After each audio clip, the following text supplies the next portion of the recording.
Hey guys, today we're going to talk about identifying tone. Tone is the way an author speaks or feels about a subject. You can use author's word choice and imagery to help you determine the tone of a text.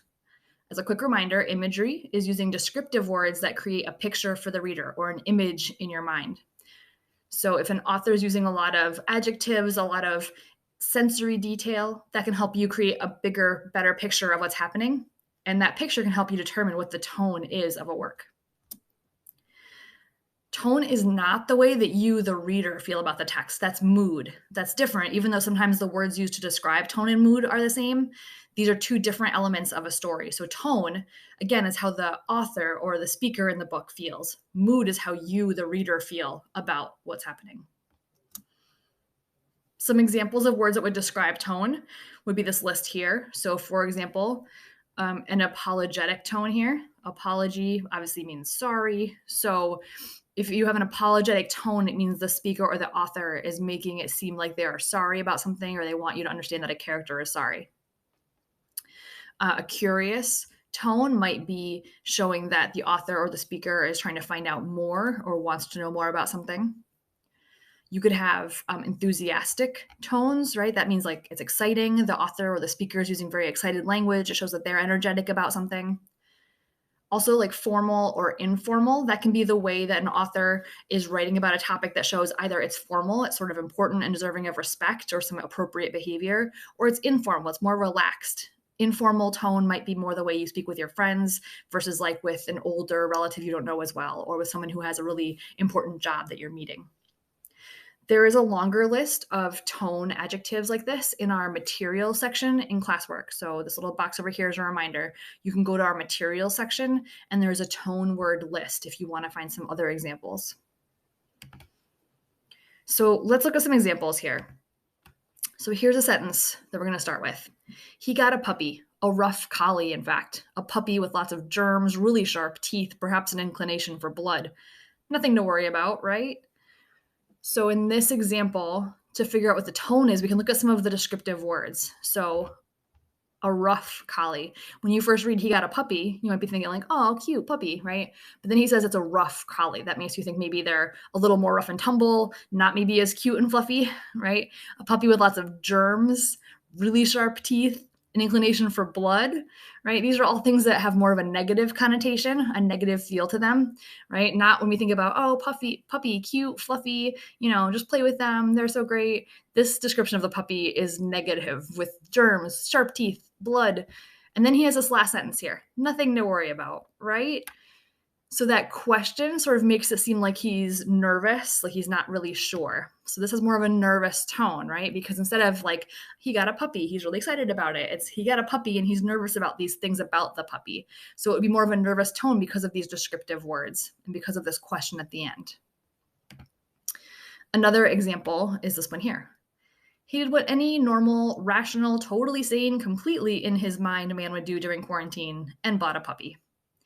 So in this example, because of the repeated normal, rational, sane, completely in his mind, not out of his mind, those repeated words that are trying to say that he's totally rational and made a good choice here, kind of the repetition makes it seem actually like it's ironic or like it's kind of sarcastic, right? Because also when you think about being in quarantine with a puppy, now you're stuck there with this dog all the time, trying to train it, trying to deal with that on top of dealing with quarantine. So there's this repeated like forcing of the idea that, look, this is normal, this is rational, this is sane, this is a good choice, don't worry. And that actually makes it seem ironic or sarcastic. Irony and sarcasm are sort of similar ideas. So if you see ironic, you can think sarcastic. And then this last example here. Maybe this new puppy would open his heart toward the world, both such bruised and tender things that perhaps will heal with love. So in this one, you have a very different view of this puppy, right? The word choice of open his heart toward the world. They're bruised and tender, but maybe will heal with love.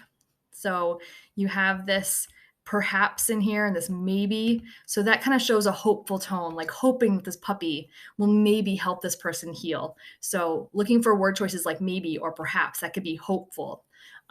In a different context, it could also be sort of questioning. But in this case, because what he's wondering about is maybe this hopeful idea of healing or opening your heart, that's a very hopeful, sort of positive feeling. So you can write about the same topic here. This is about a puppy, each of these sentences, but it's also showing a different tone because of the word choices that the author is using. And that's how you can look at word choice, descriptive words here to figure out an author's tone. It takes a little bit of sort of sleuthing here. You're kind of the detective looking at the word choices an author uses, but ultimately you can use that to figure out the tone. So why is tone so important? Like, why do we bother even figuring out the tone of a book or a story?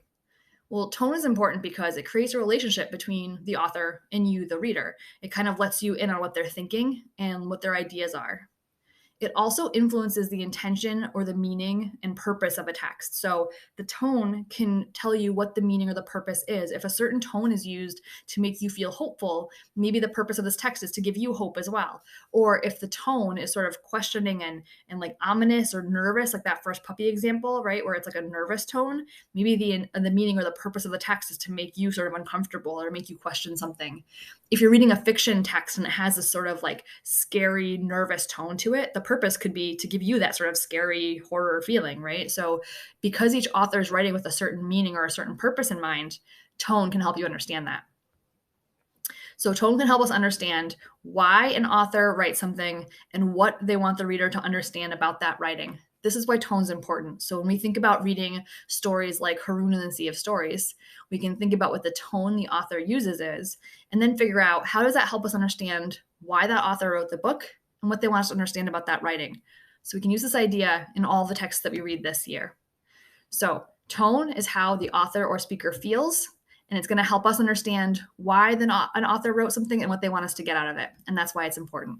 So we'll be looking at tone a bunch this year, and we'll start practicing in this next lesson section. All right, thanks, guys.